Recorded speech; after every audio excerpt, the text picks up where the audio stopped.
Assalamualaikum warahmatullahi wabarakatuh. Kembali lagi pada tutorial pemrograman visual di mana sebelumnya kita menggunakan Visual Studio 2012 ya.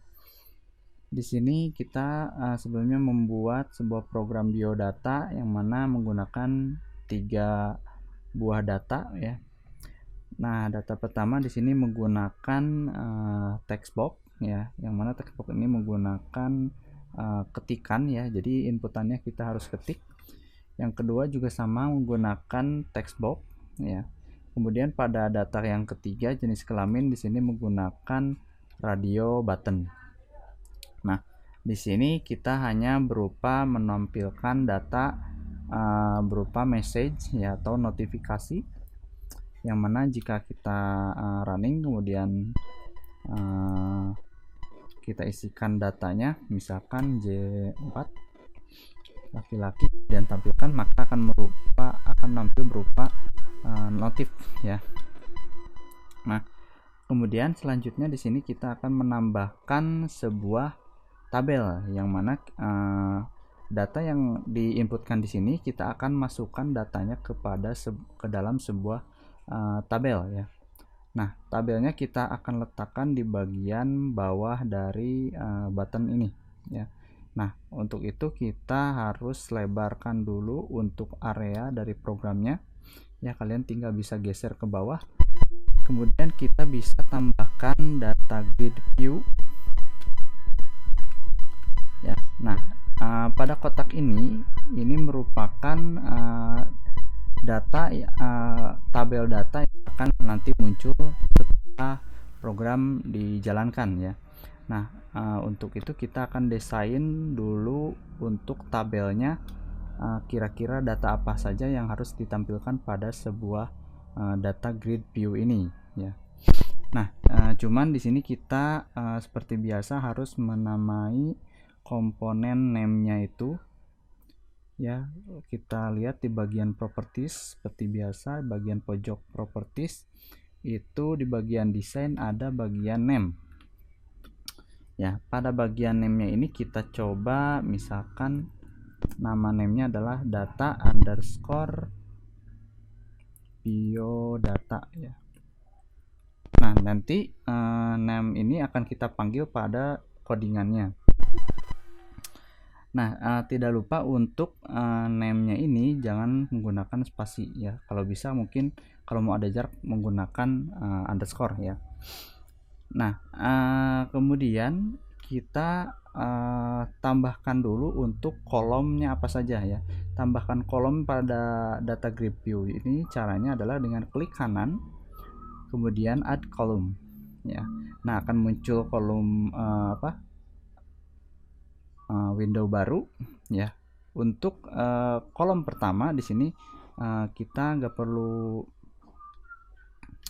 kita ulang add view. Nah, untuk name-nya di sini nggak perlu dirubah ya. Kalau maupun diubah mungkin nanti harus ada penyesuaian dengan lebih lanjut ya. Jadi kita untuk sementara ini jangan dulu dirubah. Kemudian untuk header text-nya ya.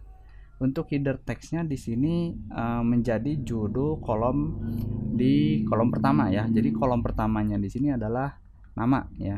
Kemudian kolom kedua adalah kelas, kolom ketiga adalah jenis kelamin. Kemudian untuk jadi untuk kolom pertama di sini adalah nama. Kemudian kalian tinggal klik add. Maka di sini akan muncul kolom pertamanya adalah nama.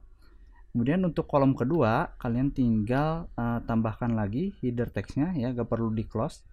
Kalian tinggal tambahkan, klik lagi ya. Yang name-nya gak perlu kita rubah. Kemudian add ya, maka akan menambah kelas. Kemudian yang ketiga adalah jenis kelamin. Jenis kelamin. Nah, untuk header text-nya di sini boleh menggunakan spasi ya. Jadi ini tidak akan dipanggil pada sebuah codingan. Jadi ini hanya berupa teks yang akan tampil. Kemudian karena sudah selesai kita close ya. Kita perlebar sedikit, sesuaikan. Nah, kemudian kita tambahkan tombol. Jadi ketika kita menekan tombol tambah ya, jadi di sini kita akan tambahkan sebuah tombol, klik tambah tombol, klik kemudian di sini akan muncul berupa data yang kita ketikkan di sebelah sini ya. Jadi kalau klik tambah maka akan menambah, kemudian kita ketikkan yang misalkan data yang kedua, klik tambah lagi maka akan menambah data yang kedua, kemudian kita ketik lagi data yang ketiga, kemudian klik tambah lagi maka akan terus menambah menjadi data yang ketiga dan seterusnya. Nah, oleh karena itu kita tambahkan sebuah button ya, kita tambahkan button di sini ya. Kemudian untuk teksnya ya, seperti biasa name-nya itu harus dirubah button underscore tambah ya. Kemudian untuk teksnya ya, teks yang tampil kita rubah juga ya. Nah ini ya, jadi mungkin yang hanya dirubah di properties hanya teks dan name. Untuk teksnya adalah tambah. Nah, maka tampilannya pun berganti sesuai dengan teks properties ini. Nah, setelah itu kita masuk ke dalam codingan. Kalian tinggal klik, double klik untuk tombol tambahnya. Nah, untuk kemudian untuk yang sebelah sini, ini mungkin yang sebelumnya ya di kalian mungkin tidak ada. Nah, mungkin untuk pertama akan tampil seperti ini ya. Jadi akan ada fungsi yang baru ya. Di sini ada prep point button tambah. Kalau di kalian mungkin beda, cuman mungkin sama saja ya. Intinya di sini ada button tambah ini mengacu pada tombol yang ada ini ya. Jadi yang name-nya adalah button tambah. Button tambah, jika di double klik maka dia akan mengarah ke private void button tambah kliknya. Nah, di sini kita tambahkan codingannya, artinya di sini kita akan menambahkan data ke sini.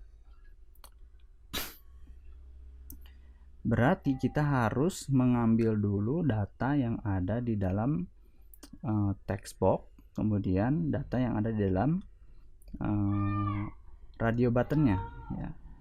Nah, berarti codingannya akan sama seperti yang ada pada button tampilkan untuk pengambilan datanya ya. Jadi kita tinggal copy saja, kecuali untuk message-nya ya. Jadi untuk message box ini hanya untuk menampilkan berupa notifikasi. Nah, jadi untuk itu kita tidak menampilkan notifikasi ya untuk klik tombol tambah ini ya. Nah, jadi ketika kita coba misalkan sampai sini dulu. Nah, kita ketikkan misalkan Udin, kemudian kelas I 10 laki-laki, kemudian klik tambah. Nah, pas diklik tambah harusnya di sini akan muncul Udin I10 dan jenis kelamin laki-laki. Berarti di sini belum selesai ya. Tapi di sini saat klik tambah, nah sebenarnya dalam codingan itu bekerja seperti ini.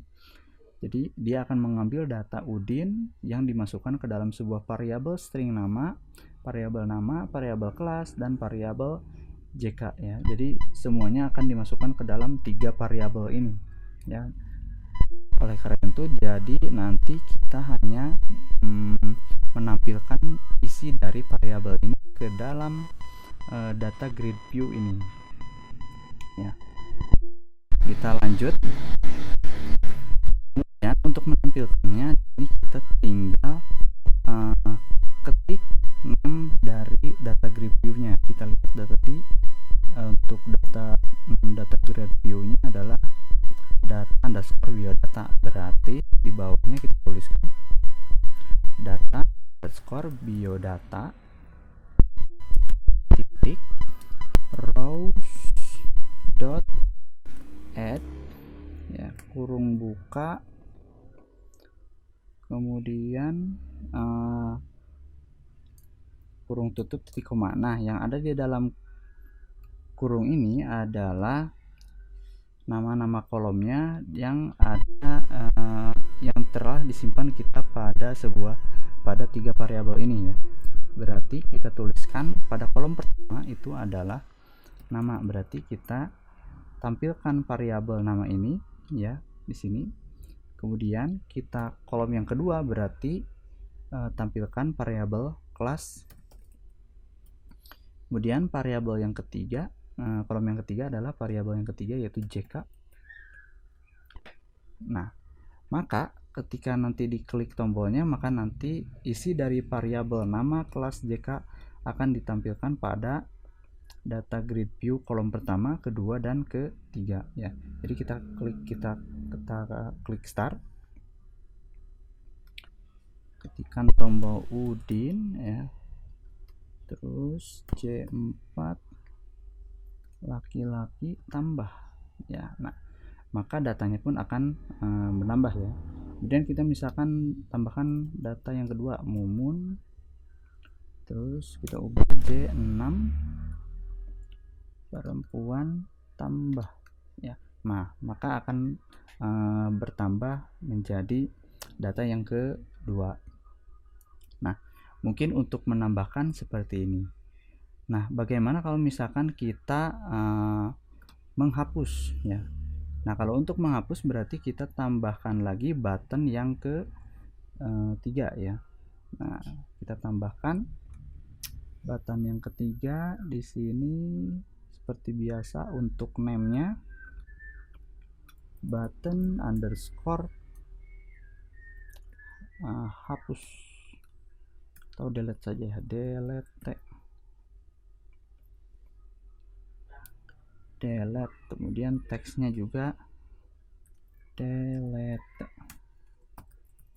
ya. Kemudian kita double klik, maka akan ada fungsi baru private void button delete click ya. Nah, untuk codingan menghapus ya. Jadi saat kita menghapus di sini cara kerjanya adalah ketika kita misalkan pertama kita tambahkan dulu. Nah, jadi saat kita mengklik tombol delete ya, maka barisan yang kita pilih itu akan terhapus. Jadi kalau misalkan barisan yang belum dipilih itu tidak akan terhapus walaupun kita klik delete berapa kali pun ya. Jadi pertama kalau kita misalkan pengen menghapus, klik dulu untuk bagian paling kiri ya, sebelah sini, kemudian klik tombol delete ya. Nah, maka nanti harusnya di sini data ini akan terhapus ya. Nah, bagaimana caranya untuk menghapusnya? Di sini kita tambahkan coding. Codingnya adalah for each. Kemudian data grid view row. Terus, nah ini untuk kita panggil fungsi data grid view row ya. Terus untuk variabelnya adalah row ya. Jadi kita membuat sebuah variabel row dengan tipe datanya ini ya. Kita tambahkan terus in, artinya dalam ya, pada sebuah kolom yang telah diseleksi. Jadi kalau kita misalkan seleksi, maka sebenarnya itu akan kita simpan pada variabel row ini. Jadi untuk menandakan bahwa itu terpilih adalah kita tambahkan nama dari grid view-nya ya, itu adalah data underscore biodata ya, data underscore biodata. Kemudian titik selected row ya, artinya row baris yang terseleksi. Cuman di sini ini row-nya mungkin pakai S, row selected rows.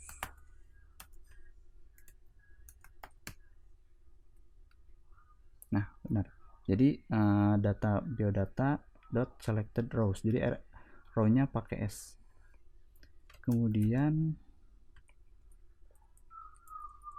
kita tambahkan lagi di bagian bawahnya di sini ya, mirip seperti ini ya, cuman mungkin bukan menggunakan add tapi menggunakan fungsi remove add ya. Jadi pertama data underscore biodata dot rows ya dot remove add kurung buka. Nah di sini row, nah jadi kita panggil nama variabelnya row dot index kurung buka. Untuk i nya kayaknya kecil ya, i nya kalau i berarti i nya harus besar ya. Coba kita running apakah berhasil. Kita coba Udin C4 laki-laki tambah ya, terus kita tambahkan lagi namun C8 perempuan tambah. Nah kita akan menghapus misalkan data yang kedua. Klik dulu untuk bagian di sini ya kolom pertama, kemudian klik delete ya. Nah maka dia akan terhapus.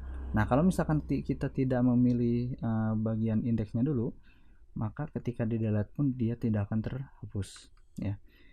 Nah kalau misalkan kita klik kemudian delete, nah maka kemudian di sini akan terhapus semuanya ya. Oh ya, di sini sebenarnya belum menggunakan database ya. Jadi data disimpan hanya pada sebuah variabel saja ya. Jadi belum disimpan pada sebuah database yang penyimpanannya tetap.